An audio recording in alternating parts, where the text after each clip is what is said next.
So back in the late 1980s, Digital Equipment Corporation, DEC, was the world's second largest computer manufacturer. They were behind only the 500-pound gorilla of the industry, IBM. So DEC made its mark on the field with their line of what they called mini computers. See, back in those days, if you wanted a computer, you had to like clean out your basement, and you would have to hire this like team of acolytes that would come in and they would run this giant monolithic machine that would run all of the computer jobs for your entire company. And so that meant that computing power was really scarce. It was really expensive. It was important. And so only the most important jobs for an organization would actually get to run on the computer. So if you wanted to do something on the computer, you would have to get in line behind payroll and calculating the insurance premiums. You'd have to, use the computer time in the middle of the night. And so DEC, back in the 60s, they started to innovate with what they called their PDP line of mini computers. And so these things, they weren't the size of your basement. They were more like the size of a large refrigerator. And what it meant was that they were able to get computing power into the hands of people who never had it before. So for the first time, like an individual academic department or maybe an individual engineering team, they could buy their own computer. And they would be able to do whatever they wanted on it. They could run their own jobs. And so DEC, they consistently innovated over decades until they came out with their wildly successful PDP line, PDP-8. Look at this sexy badass here. So the PDP-8 was at this point their most successful computer. And it was something that actually really brought, in a very real sense, it brought computing power to lots of types of people who never had it before. So say an individual theater group might be able to buy a PDP-8 and use it to run their lights. I have this fantastic photograph. It's this really grainy old black and white photo in a book, and there's no way I could get it to reproduce all that well, but it shows a picture of a farmer who has loaded one of these PDP-8s onto the back of his tractor, and he is using it to do computerized processing of his potato picking operation, which is astonishing. And as far as I'm concerned, makes this, the PDP-8, the world's first mobile computer. This is Ken Olson. He's their CEO. Doesn't he look happy? Look how happy he is. Doesn't he look happy? He's really happy, right? Why shouldn't he be happy? He's the CEO of the world's second largest computer manufacturer. He has a track record of innovating year after year, decade after decade. He has countless innovative new product launches under his belt. He has his finger on the pulse of the marketplace. He deeply understands the needs of his customers, what they're asking for, where they should innovate, where he should put his money for research and development. He knows what new products to put out in the marketplace because he knows what his customers want, and he feels confident that there is no reason for anyone to have a computer in their home. I mean, why would anybody want that? It totally goes against everything he knows about how people use computers, what they use them for, what their requirements are. It completely violates every expectation that he has built up about the marketplace. And he should know, right? I mean, he's the CEO of the world's second largest computer manufacturer. I'm pretty sure that right now, somebody out there, somebody in your organization, somebody you're talking to, somebody on one of your teams is telling themselves, nobody's ever going to want to do that on mobile. I mean, why would you do that? It doesn't work as well. It doesn't make sense. There's no reason why anybody would ever want to do that on mobile. So I want you to imagine it. It's 1988. DEC has moved on from their historically successful line of PDPs to their even more wildly successful line of VAX mini computers. This here is the VAX 11. They sold 400,000 of these things in 1988. It has the first mini computer was a 32-bit architecture. They are also selling their wildly popular VT125 line of graphics terminals. This is the most successful graphics terminal on the market. They are selling these things like hotcakes to basically anybody who buys a mainframe from any manufacturer. They are buying the VT125. This thing does fonts, it does different graphics processing. You can make animated charts and graphs. Rainbows shoot out of these things.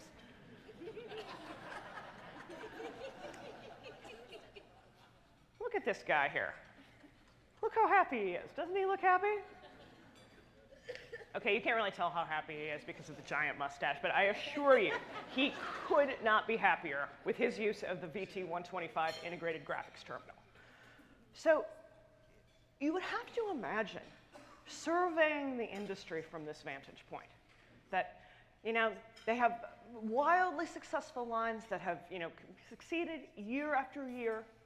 They have their finger on the pulse of the marketplace. They know what their customers want. And there is absolutely no reason for them to believe that their entire industry is going to be destroyed by one of these cheap pieces of crap. I mean, look at them. They're made of plastic. That's not the VAX 11 32-bit architecture. It's a cassette tape. It's a cassette tape deck. It stores its memory on a cassette tape. It's not the VT125 integrated graphics terminal. It's a black and white television set from Radio Shack. Radio Shack. Rainbows don't even shoot out of these things. It's only got like one dumb little rainbow there. They're like a child's toy. They literally do not compete with anything that DEC puts out on any criteria on which you would define quality. There is in literally no sense could you imagine one of your customers who have told you year after year, here's what we need these machines to do, here's what we expect, here's how we want you to innovate in terms of speed and storage and cost and price point. If you look across every dimension on which your customers are telling you what they want, these machines do not compete in any respect at all. So it's 1988. And DEC is the world's second largest computer company. They are the second largest employer in the state of Massachusetts, behind only the state government. In 1990, just 2 years later, they post their first quarterly loss, and they start laying people off. Sales of their historically successful line of mini computers are ravaged by the sale of personal computers. In 1991, they post their first full year loss. They would lose money in 5 out of the next 7 years. And in 1998, just a decade later, they're gone, out of business, acquired by the manufacturer of one of those cheap pieces of plastic. This has got to be some kind of crazy fluke, right? I mean, this has got to be something just completely unprecedented in the history of American business. I mean, there's just no way that anybody could have anticipated that something like this would happen. I mean, it's just like never happened before, right?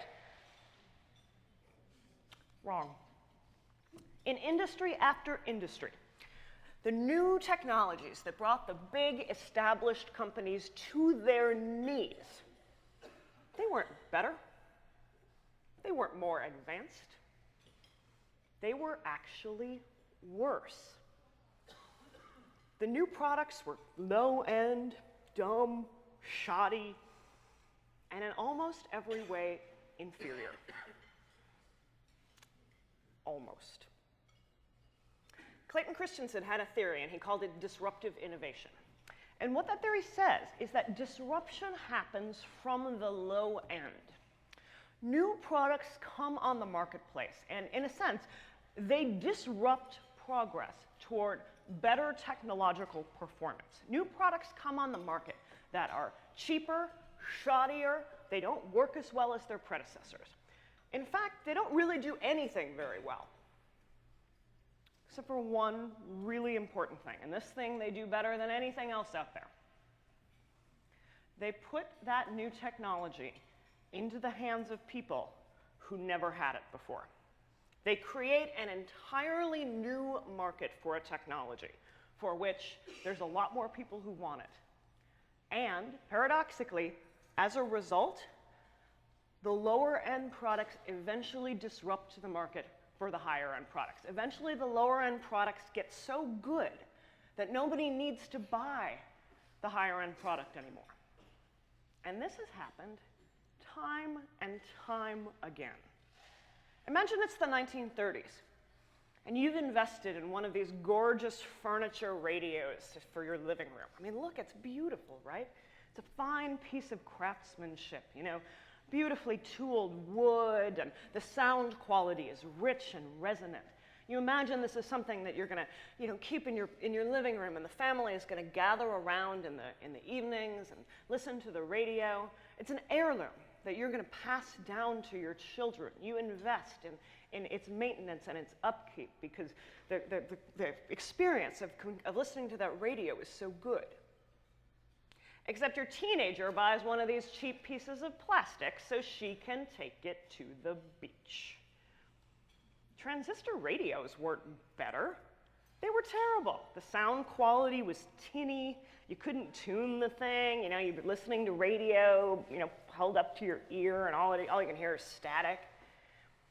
The transistor radios created a market for a product that, for a customer base, that couldn't get access to the radio before. I mean, if you're a teenager, you want your own radio. You want a radio that you can control, that you can carry around with you.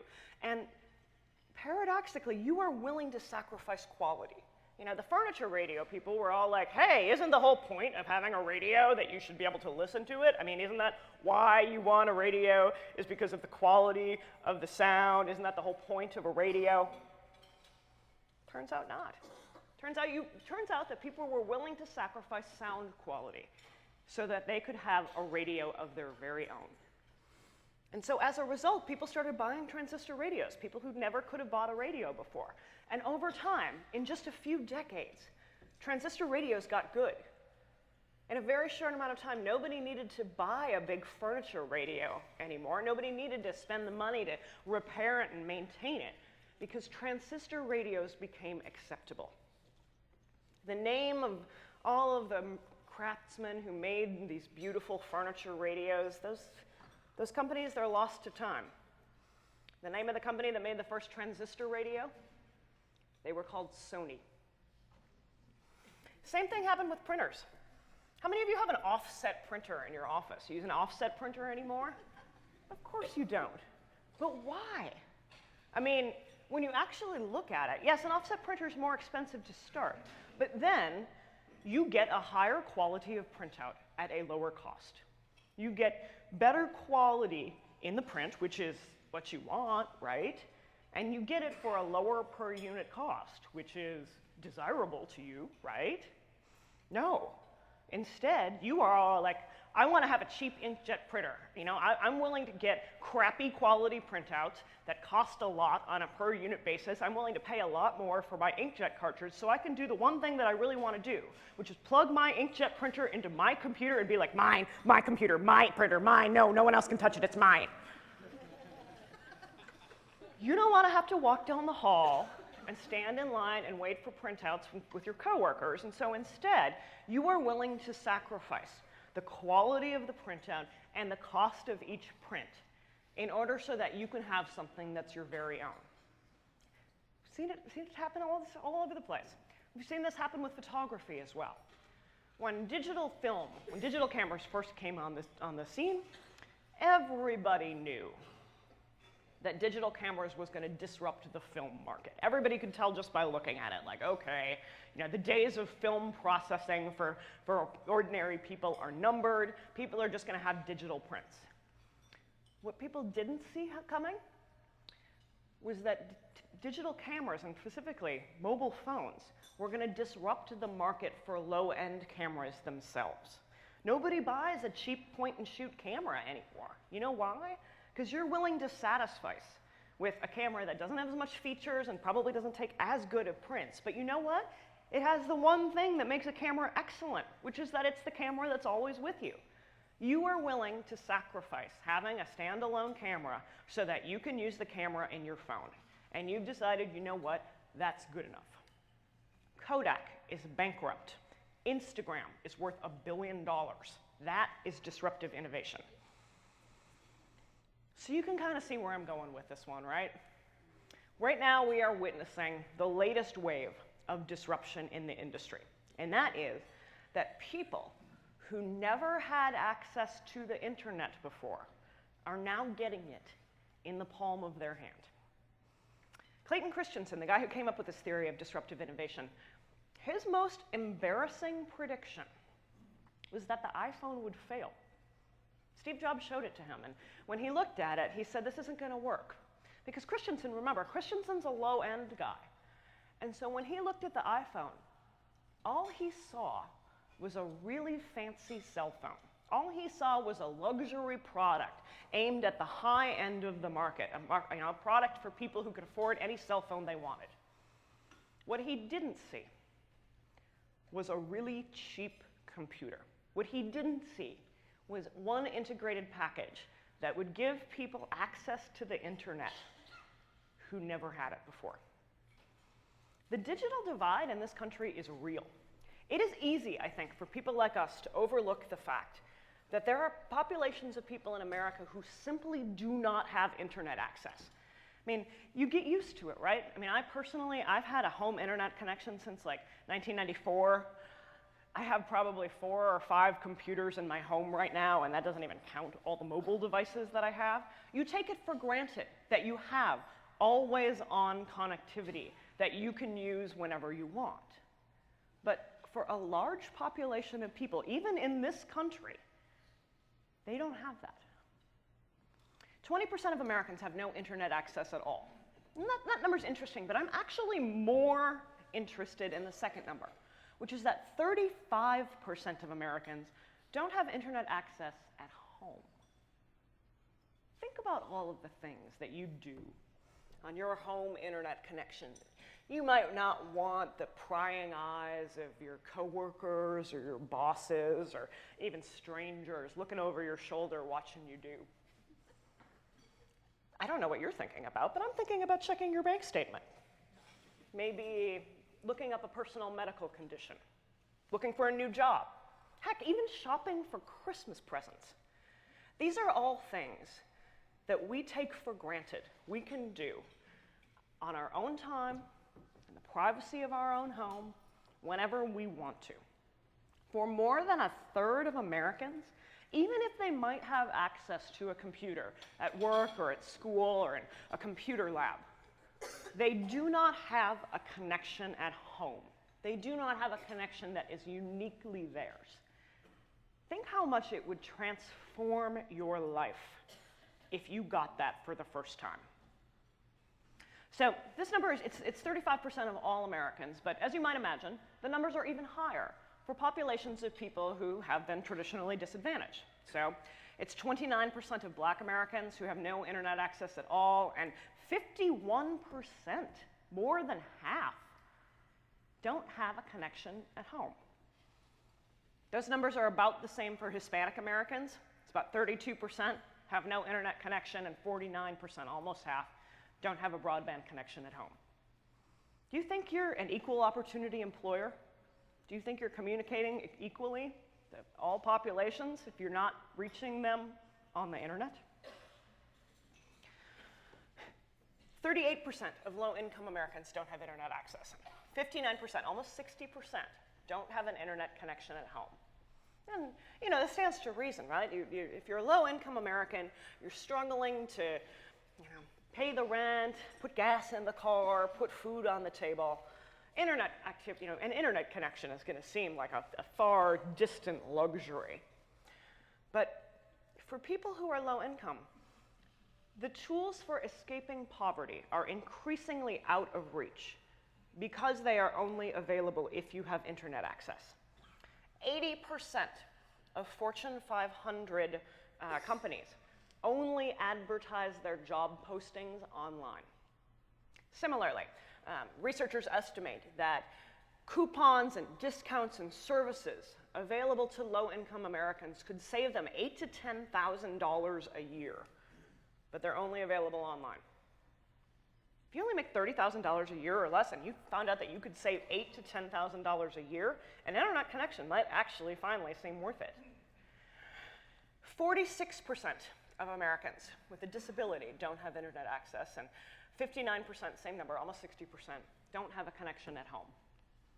Can you imagine how much larger your world would be if we had an internet that was available and accessible to people with disabilities? That the ability to communicate and connect and provide services and support, your world would be so much larger, regardless of what your disability is, if only you had access to the internet. 57% of Americans without a high school education don't have internet access, and a whopping 88% don't have a connection at home. I mean, think about it. It's like, you don't have a high school diploma, so it means you don't have a job, which means you don't have any money, which means you don't have internet. And that leaves crystal meth. You laugh now. If I took your home internet connection away, you would be stockpiling cold medicine in like 2 weeks. It'd be like an episode of Breaking Bad in here. So, not everybody has access to the internet. You want to know what everybody does have? Everybody has a phone. Everybody. Mobile phone ownership in this country is, at this point, not seen as a luxury. It is a necessity. It is a requirement. Everyone has a phone. What is interesting is the increase in mobile internet use. In just the last 3 years, that number has skyrocketed to 55% of Americans. Now, it doesn't take a rocket scientist to figure out why that's happened, right? It's smartphones. And the thing about smartphones, when you look at where we're at, what this inflection point is in our history, people talk about, okay, smartphone adoption, as if it is some segment, some subset of the mobile phone market.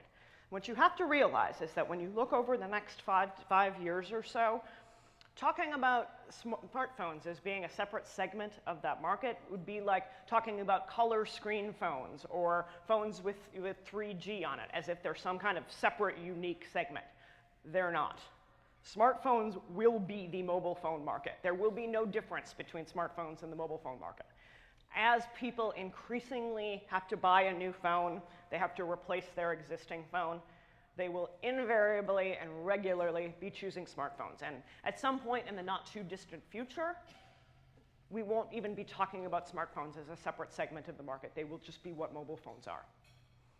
So that means, as you can probably imagine, that you are seeing an increasing population of people who now have the internet in the palm of their hands, who never had access to it before. And it is giving rise to what I like to call the mobile-only user. So these are people who say that their mobile phone is the way that they, or their mobile device is the way that they only or mostly access the internet. And I really like to emphasize the fact that these people may not have broadband connection or may not have an internet connection at home. I've had people come up to me and say, well, Karen, I mean, if they say it's the way they mostly access the internet, it means they still could get online some other way. Nah. See, we don't get to decide which device they use to access our website. They get to decide that. And so for them, if they're telling us that the way that they prefer to go online is their mobile device, we better listen to them. So that number, so of the 55% of Americans who say that they have ever used their mobile phone to go online, 31% of those people say that is the way that they only or mostly go online. This is an astonishingly large population of Americans. I had a friend comment to me the other day. He's like, this is way larger than the population of people who are on IE. But think about how much time we spend debating how we provide a good experience for people still using Internet Explorer. Heck, think about how much time we spend talking about how to provide a good experience for the 2% of people who browse with JavaScript turned off. Are you having those same conversations about how to provide a good experience for the 31% of people who will only ever see your website through their mobile phone? As you might imagine, these numbers are even higher for the populations of people who haven't had internet access before. 39% of people with a high school education say that's the way they only or mostly go online. It's 43% of low-income Americans, 42% of Hispanic Americans, and a whopping 51%, again, more than half of Black Americans say that that is the way that they only or mostly go online. And a little nod to the higher ed crowd here, in case you're thinking maybe the kids these days aren't using their phones. It is 45% of young adults, 18 to 24, and 50% of teens, 12 to 17. If they own a smartphone, half of teens say that that is the way that they only or mostly access the internet. Are you having all the conversations you need to have about how to reach your target audience when the only way that they will ever see your website is on a mobile device? Mobile was the final frontier in the access revolution. Mobile has erased the digital divide. A mobile device is the internet for many people. Which is why it's awesome that we're doing such a great job on mobile, guys, right? Yeah, it's fantastic. Sadly, no. Only 21% of large advertisers have a mobile website. One of my favorite things to do if I'm ever caught someplace where I have to watch television commercials, just to look at all of the advertisers that put a URL in their TV spot, or look at advertisers that say put a URL in their print ad, or in some kind of outdoor campaign. How many of those advertisers actually have a mobile website to take someone to? You know how many people say that they watch TV while they are looking at their mobile device? It's 86%. And the other 14% are liars. Everybody watches TV with their phone in their hand. It is frankly one of the most normal activities that people do. If you put a URL in your TV spot or even in your outdoor spots, and you're expecting that to be actionable in some way, I mean, it's like, why are you putting a URL there if you don't expect someone to look you up and do something with that information? And you don't have a mobile optimized site to take them to. It's like, what do you think they're going to do? They're going to look at your device on their mobile phone and kind of squint and pinch and zoom their way through it?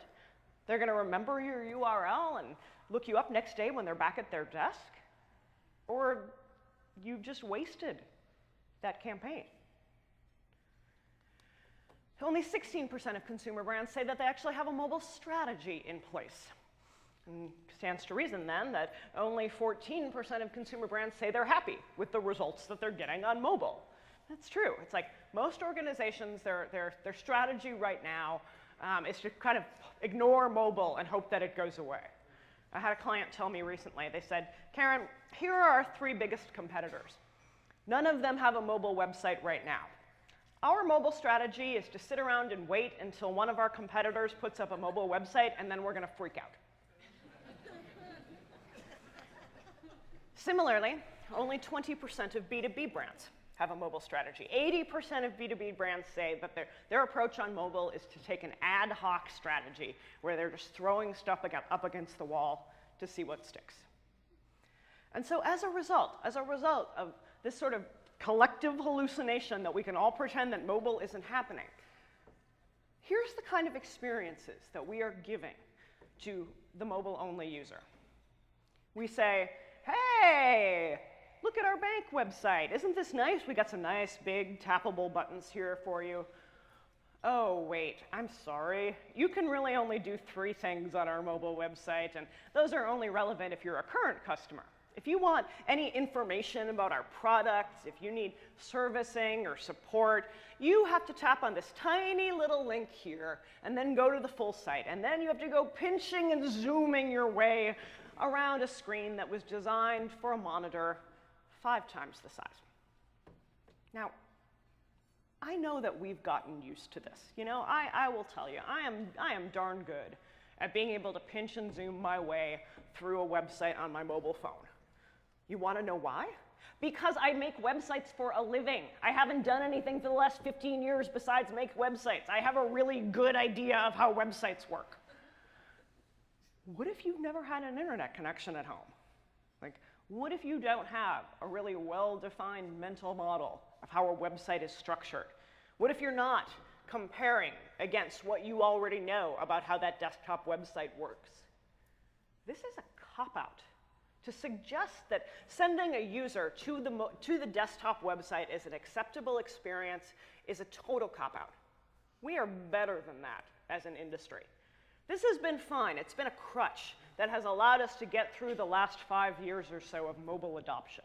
But when you look at where mobile is at today, we're at an inflection point that says it is not good enough to suggest that this provides an acceptable experience anymore.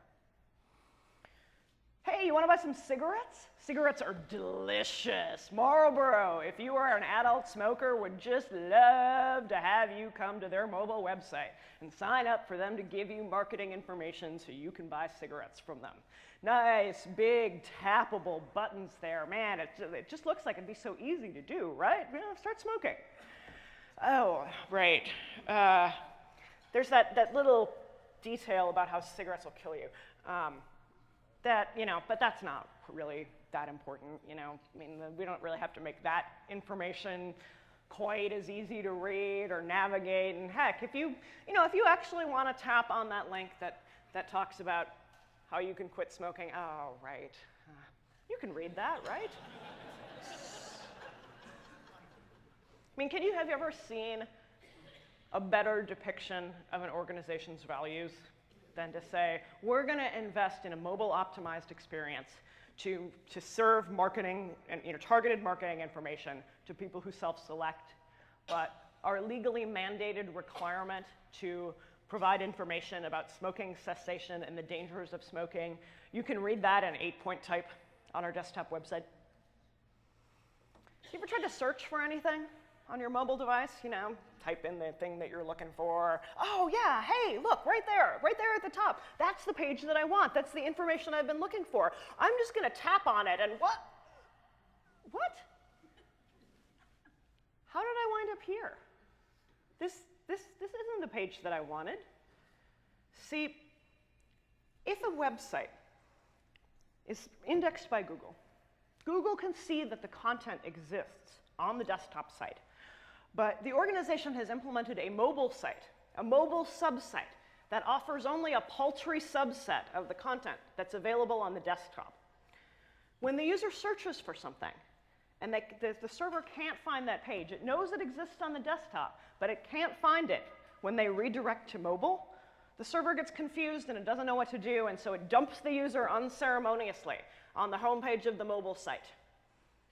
And then what do? They go tapping their way around the mobile site, hunting to find that content that they're looking for. Oh, right, they can just go to the desktop and find that. Except, well, there they are on the homepage of the desktop website, pinching and zooming and trying to tap their way through layers of menus and an internal site search that was designed for the desktop. We broke Google for these people. Something that should take one tap. Literally one tap from the search results to find a page that you can see exists turns into a frustrating hunt and peck through 2 separate websites trying to operate a navigation system that doesn't make sense. It's like, none of this is okay. We are essentially telling these people, if you access the internet on a mobile device, you are a second-class citizen. You don't deserve access to all of the same content, all of the same features, all of the same information that somebody would get on the real website.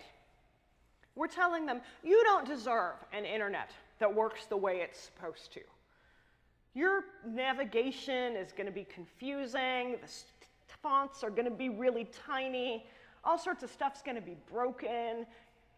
You're going to get an experience that just isn't as good as the experience that we give to our real customers on the website that matters to us. We are better than this as an industry. We are better than this at identifying and looking at the needs of people who might be coming online right now. In fact, mobile, we don't have to think of it as the fun-sized candy bar version of the desktop website, or the crappy watered-down experience that we give to people who aren't really engaged with their devices. I genuinely believe that mobile can and will be better. It will provide a better experience than what we can get on the desktop. The history of disruptive innovation has shown us that to be true. Over time, a product that used to suck, that used to provide a crappy, low-end, not good enough experience, brings a population of people online, gives them access to that technology that never had it before. And over time, that technology gets so good that it overtakes the larger, higher-end technology. That, my friends, that is what I think we are doing on mobile. So what do we do? I want to make it clear. I'm not here to stand up here and shake my finger at you and be like, I can't believe you don't have a mobile website. Go make one right now. In fact, that is the opposite of what I would like you to do. This stuff is hard. It's going to take time. I'm not saying for a moment that tomorrow or next week or next month or even next year, we're going to get to where we need to be on mobile. What I am saying is that the numbers that I'm talking about, the numbers that you might see from your own data, from your own behavior, should suggest that now is the time to act. What you need a content strategy for mobile. And it's totally random how these things work out. It's just like a really weird coincidence. I just happen to have a book of the same title. It was published last year by a book apart. I think you have a copy of it. You should read it. So what I want to leave you guys with today, I want to talk you through 3 things that I think that you can do right now. Go back to your desk, go back to your office, and you can start working on these things right now. And they're not necessarily go throw up a mobile website. They are, let's put a plan in place. Let's have a strategy in mind for how we are actually going to deliver value on mobile. So the first thing that you can do is you can go in and you can understand how content is being created in your organization today. You can understand what the workflow is by which people create content. And oftentimes I will go into organizations and I will say, hey, let's figure out what the process is by how the content gets on the internet. Let's look at the workflow. Let's look at the assembly line that allows somebody to go from, here I have an idea of what I think should go on the internet, all the way through when that actually goes live and finally when that might ever actually be taken down. So I'm like, hey, what if we got all of the people who are empowered to create content on the internet? We got them or representatives in a room, and we sat down and we talked about what this workflow might be. And my clients, they laugh, and they're like, Karen, we don't know who has the power to post things to the internet. Everyone can post to the internet. We put in a content management system, and we gave the keys to everybody in the organization, and now we've got people, throughout every department posting to the web. We have people creating content on social channels, and now, we've got people going off and creating stuff on mobile. We don't even know who these people are. I see this across organizations, across the world. I think higher education definitely has one of the most challenging models in terms of having a decentralized content publishing approach. But honestly, you could be trying to diagnose right now who's doing what, how do things get posted, what are people's pain points, where does the right hand not know what the left hand is doing, where do things fall through the cracks, how do people make decisions about what gets posted and what doesn't, how do people make decisions about whether the content is working or not, how do people make decisions about when it's time to take something down. Understanding all of that will set you up for better success as you finally launch a mobile website. Because understanding how many different pieces and groups and organizations and silos throughout the organization are publishing may help you prevent what I see as being one of the biggest challenges of mobile, which is that we are treating it as if it is an entirely separate silo from all of the other things that we are publishing. Okay? So organizations, they will go off and they will say, let's create a mobile team. And let's task the mobile team with doing great things on mobile. Let's tell them that not only do they not have to work with the broader desktop team, we will give them incentives. We will incentivize them to go off and do their own thing, to get a mobile website up quickly. And what that means then is that their work is not organized around what's going on with the desktop team. They have no plan for how that content is going to be managed and maintained. It's not hooked up to the CMS. They don't have a publishing process for how they're going to keep it up to date. And essentially, they've just doubled the workload of the people who are required to keep that up and running. By treating mobile as if it's this separate little sandbox where you get this clean slate and you can start from scratch, I'm sure it's a nice illusion that may allow you to do something quickly. But the downside of that is, guess what? Mobile's not a clean slate.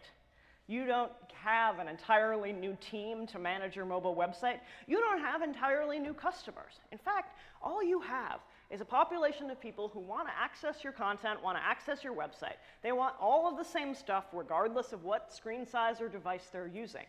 And you need to have a plan in place for how you are going to create and manage and maintain that, all as one holistic whole, not as two entirely separate pieces of your organization. And so if you bake into your org chart the idea that mobile is something different, you will never be able to have the kind of holistic, cohesive experience that your users want. Comcast, cable company, realized, shockingly, that they provide mobile phone services, and oh my goodness, people are visiting our website from mobile devices. What shall we do? Well, they said, hey, let's go throw up a mobile website. So they went through a page, they went through their support content. This is a page called Understanding Your Bill. And for mobile, they cleaned it up. They edited it down. They took what winds up being 2 long, flabby paragraphs on the desktop, and they tightened it up into one short, succinct sentence on mobile. If you look through a page like this, here's what you realize. The mobile website says exactly the same thing as the desktop website. They haven't lost any valuable information or messages. It's just that it's better. It's well written. It's shorter. It's concise. It's clearer. They use mobile to make the experience of looking at and reading this page better. But if the mobile website is better, why isn't that just the website? Why do you need to have 2 completely separate pages, 2 completely separate content that says essentially the same thing, just in a different context? The most telling thing in looking at this example is that the desktop website was last updated in March of 2012. Mobile website was last updated in July of 2011. They forked their content. They forked their content. So now, every time they want to make a change to that content, every time they want to make an update, every time they have a new product, every time they want to fix a typo, they have to update it in 2 separate places. Ain't nobody got time for that. If you build that into your organization, you look at it and you say, oh, that was a mobile team that was tasked with getting something up quickly. And so they went off and said, great, we're going to rewrite all this content, we're going to republish all of these pages, we're going to create an entirely separate mobile website. But they didn't think through what the ongoing requirements would be for how they manage and maintain that content. It's not a strategy if you can't maintain it. I spoke to one large corporation a couple weeks ago, and they said that one of the biggest challenges that they are facing is that they went off and they said, great, mobile is its own thing. We're going to build some mobile apps. We're going to build a mobile website. It's going to be different from our desktop website. Except they have customer service representatives that are tasked with providing support to people over the phone. And so now when somebody calls up and they have a problem, their customer service reps have no idea what they are looking at. They have no idea what information is on that customer's screen because they have 6 different versions of screens that all do essentially the same thing. And they said, that was a terrible mistake. We've got to rein that in and find some way that we can provide the most consistent experience across all of our platforms. Otherwise, there's no way we will ever be able to maintain all of our products and services. So a strategy means thinking about how mobile is going to fit into your organization and ensuring that that is something that you can maintain over time. Second thing you can do is write better. You can clean up and edit and write your content in such a way that it is easier to read. Now, one of my favorite pet peeves of this industry is when I look at people who are writing, helpful tips on, here's 4 tips for writing mobile website text. Writing for mobile, top 10 tips. Here's how to write content for mobile sites, which is illustrated by a picture of a man using his laptop outside. I think this one sums up my feelings on the whole, here's how you write for mobile meme pretty adequately. See, there's no such thing as how to write for mobile. There's just good writing, period. All of those tips that you would see in those, top 10 how to write for mobile articles are giving the exact same tips that we heard and when we told people how to write for the web, and they are the exact same tips that we have been talking about for decades in terms of how to write clear, professional communication.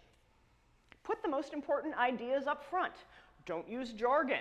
Write short, declarative sentences. Break up the text with headings and bullet points. All of these things are just good writing practices. And if you are writing well, if you are following the basic practices of how to write clear professional communication, then your content will make the leap to mobile. You won't have to say to yourselves, well, how are we going to edit our content down so it'll be appropriate for mobile? It won't be appropriate for mobile. It'll just be appropriate for your customers, for your readers, regardless of what platform or screen size or device they're using. The American Cancer Society, when they were evaluating their mobile strategy, had to ask some important questions about how they should focus that work. Should the mobile website be the fun-size candy bar version of the desktop site? Should they, edit the content down so it will be, shorter and easier to read? Should they focus on the needs of the on-the-go cancer patient? No, the American Cancer Society looked at the numbers of people who were coming in to their mobile website, people who were looking at their site on their mobile phone, and they realized that the numbers of people, the people that I've talked about earlier, the people who were looking at their phone, at their website from a mobile device because that was maybe the only way that they would access the internet, that population of people matched up really neatly with the population of people who didn't get the kind of preventative health care and cancer screenings needed to catch cancer early. And so the American Cancer Society concluded that they had a life-saving imperative to get all of their content on mobile. All of it. And you know what? They did. If you kind of diagnose, go in there and look at every single little bit of their desktop website, what you see is they found a home for it on mobile. The content that you can get into, it is navigable, it is readable, it is browsable, and they have included the full text of everything that they had on the desktop on the mobile website. And I'm going to go so far as to say the mobile website is better. It is easier to read, it is easier to navigate, it provides the kind of focused reading experience that someone might want when they are reading information that is crucial to them understanding, an important medical condition. I think it would be disrespectful to say, oh, you have a mobile device, you don't get the full content that somebody on the desktop gets. You don't get to see all the information about cancer that somebody coming in on the real website would get. Nuh-uh. They have a responsibility to get all of that content available on whatever device or screen size somebody might want to consume it. And they were able to do that. And you know why? They didn't have to change one word of that content to make it readable or navigable on mobile. It's not that what they did was designed and written for mobile. It was just good content. It made the leap easily to mobile because they had already written it and structured it in a way that worked for the desktop. Good content transcends platform. The work that you might do now toward cleaning up your content, editing it down, making it more succinct, cleaning up the garbage, that work will benefit your mobile users for sure. But you know what? It'll also benefit all of your users.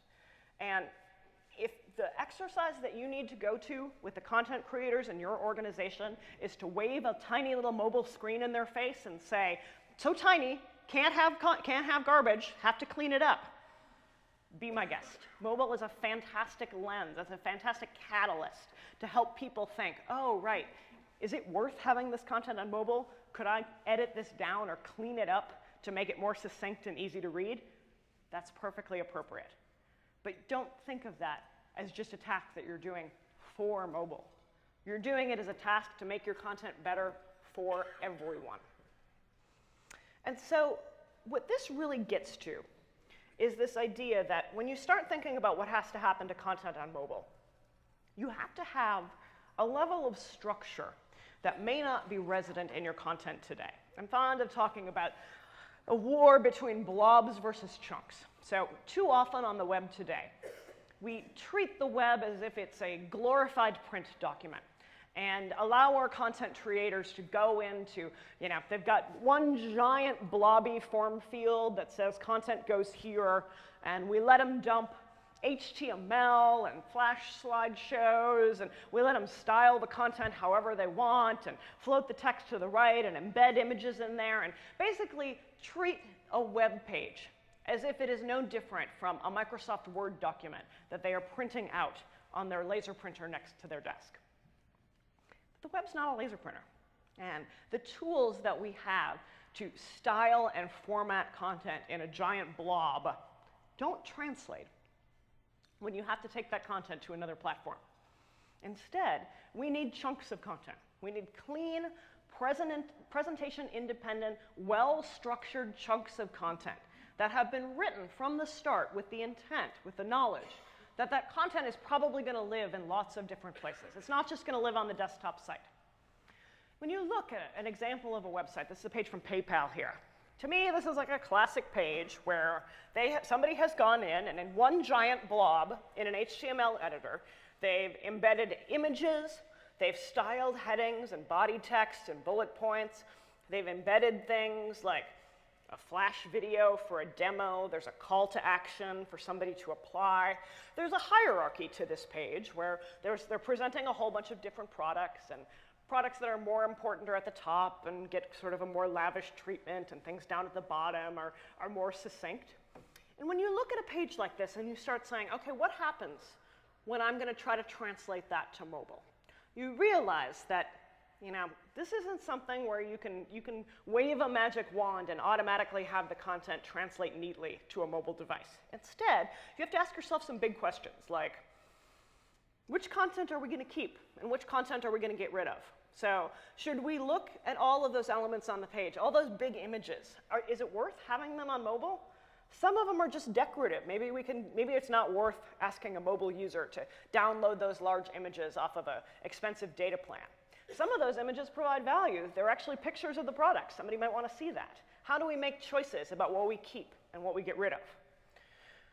If I have a long page on the desktop, something presents all those products in context, how am I going to handle that on mobile? Does it make sense to keep everything as all one long page? Or might I want on mobile to have that broken into shorter, smaller pages because it'll provide a better sense of the hierarchy and the priority of information? Okay, well, how am I going to do that? How's that going to work? Is it going to work then? Let's say I do break it into smaller pages. Is it going to work to reuse those headings as links? So On this PayPal example, somebody in marketing came up with, marketing headlines that work really well in the context of a desktop page because you're sort of scanning the page and you're reading all of the products at one time. What happens now if that heading stands in as a navigation link? Does it provide the right information, the right words, the right keywords to make it clear to me what's going to happen when I tap on that link? Similarly, same deal with the body copy. So I've got a long paragraph of text on the desktop. What do I do with it on mobile? Is it too long? Should I cut it down? I know, maybe I'll truncate it. Maybe I'll just show the first 100 characters of that text. Is that going to work? Is the first 100 characters of that text actually going to provide value to the reader? Is it going to include the information that they need to make a choice about whether they should tap or not? And then finally, okay, what happens if the desktop content just isn't going to work? I have a valuable demo video of my product, but oops, it's in Flash. What do I do? That giant infographic that somebody slaved over. Wow, it's a fantastic presentation on the desktop, but it's just not going to work on mobile. How do I make sure that I have a fallback for the information that the reader really needs, but it's the format that I have it in for the desktop just isn't going to work on mobile? So I gave this talk recently. I kind of walked through all of these problems. But, here are some of the things that you need to think about your content when you get to mobile. And a woman raised her hand and she was like, oh, we're going to use responsive design. And I'm like, responsive design's not going to fix your content problem. There's no responsive magic wand that you wave over your website and magically all of the underlying content makes sense on mobile. You have to sit down and think through, is the content that we have going to work on mobile, and is it structured in a way that will be appropriate for when I go, when I look at it on other contexts? And I just gave a talk at another conference, and someone came up and talked to me afterwards, and he was like, "Oh, so you're saying we should have a mobile version of our content?" I'm like, "No, I'm not saying that at all. That's the exact opposite of what I'm saying. What I am saying is that you need to think about creating what I call content packages, which are flexible systems of different sizes, different types of content objects that you can then use to direct content to different platforms. And I do a lot of work with the publishing industry. And so I led the redesign of the New York Times a few years back. And one of the things that you learn when you work with publishers is that they have a production team that if they have a large image production workflow, they will have a production team that will cut a standard set of image sizes. So when I worked on the New York Times redesign, we came up with a set of like 6 or 7 different image crops, different sizes and formats that the production team would cut. And then you use those sizes every single place you need them to go. You don't get to go back to the production team and say, yeah, but on this page I really need a 400 by 300 image. They're like, these are the sizes you get, you pick the one that's closest, and you make it work. Is it perfect? No, it's not. So we came up with a system of image sizes back in 2005, long before mobile was really a force on the scene. They are still using these exact same image sizes as they are now displaying content on mobile devices. Are these sizes perfect? Absolutely not. I worked on the redesign of People Magazine's mobile web and mobile apps this summer. And People cuts 9 sizes of image crops. And one of the things that we discovered, paradoxically, was that we didn't have a size that was large enough. We wanted one big image that would fill the entire screen on a Retina phone, and their largest image size wasn't big enough. And so we went back to the production team and we were like, hey, will you cut us a bigger image size? And they laughed at us, and then we made do with the sizes that we had available. That's how it works. That's how it works. I mean, it's like you come up with a system, you kind of make your best guess about what you're going to need. It's not always perfect. If you were doing it all over again, you might choose to do something different. But basically, you can cover the range of things that you need to do with images in a standard set of crops.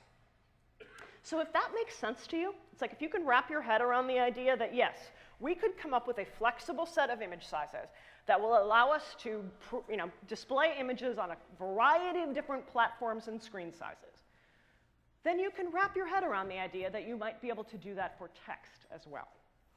One of the things that I love to look at on mobile is the people who are truncating their headlines. Like this fantastic example here from the Daily Beast, where they're like, oh yeah, gosh, we just simply don't have enough room to display the entire headline because, we got a big blob of white space right there, and it's really important that we have that blob of white space.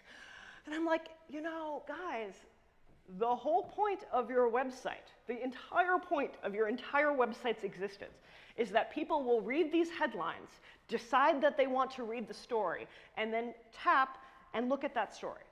For you to say we don't have enough room for the headline is really saying we don't have enough room to communicate what our website does. And it's like, you see this everywhere. I poke fun at the Daily Beast, but then I turn around and NPR truncates headlines in their mobile app. NPR is my go-to example for somebody who's doing it right, and they are truncating their headlines. The Guardian even has an entire Tumblr devoted to celebrating the tireless men and women who shorten headlines so they'll fit on your phone. Why are we doing this? I mean, this doesn't make sense at all. The whole point of these websites is the headlines, and for whatever reason, we've decided we just don't have enough room. So one solution might be change the design template so you make sure you have enough space to show the headline. But another way to look at it would be, maybe I need to cut some additional sizes of headlines. Maybe I need to say, I'm going to cut a short form of the headline that'll be 60 characters long. I'm going to send that headline to Twitter. I'm going to use it for SEO, and I can use it on mobile. And then I'm going to cut a longer form of the headline, maybe 150 or even 200 characters max. That one can be filled with puns and flowery language. The marketing department can do whatever they want with that. And then I can choose, or the robots can choose, to send those headlines to whichever platform are most appropriate. Maybe I want to think about using different headlines in combination, or I want to think about having some headlines that are chock full of keywords for the SEO robots and other ones that are great for shorter versions. It's just really thinking about that in the system. Same thing with things like summaries. So Blockbuster, the whole point of Blockbuster is that somebody's going to go and read the summary for a movie. Truncate those summaries. You can't even read the full definition of the movie. Netflix, digital native business. They have gone in and they've said, we're going to write a short form and a long form of that summary. And we are going to use that every single place it appears. And we're going to need summaries like this. Like, I am sure that there is somebody at Verizon who knows the difference between Backup Assistant Plus, and Backup Assistant SM. I do not. The only way I'm going to find out what's going on there is if I tap into each page. Comcast solved the same problem by writing a short navigation summary. So if my job today is to change my PIN, could I figure out that that's under accounts and identification? Sure. But the fact that they have a summary that has that magic keyword PIN makes me feel entirely confident that I know what I'm going to get when I tap. And so the message here isn't go out and write special content for mobile. I don't want you to create content for a specific context. What I want you to do is think, how can I create a reusable, flexible system of different chunks of text that I then can use across all of the different platforms and contexts I might need them? And the reason we're going to need that is because none of us right now ever get to decide what device somebody uses to access the internet, to access our website. They get to decide that. It's our mission and our responsibility to provide a good experience for them, to provide all of the content that they might want, regardless of screen size or platform or device or resolution. And so that means, when you look at the history of technology, mobile's going to get good. Okay? Mobile will eventually be something that nobody's going to say, oh, no one's ever going to want to do that on mobile. It will just be taken for granted that everyone will expect to do everything on mobile. Mobile will eventually become better than the desktop. And that's, why that's going to happen? It's because of people like us. Because of people like us saying, what can we do to make sure that we provide a great experience on mobile for people who use it as their secondary device and for people who use it as their only way to access the internet? Here is our chance, guys, to do mobile right, to do it right from the start. It's time for us to sweep away years of outdated practices on the web, bad content, bad editorial processes, and use mobile as our catalyst to make a better internet for everybody. Thank you for that.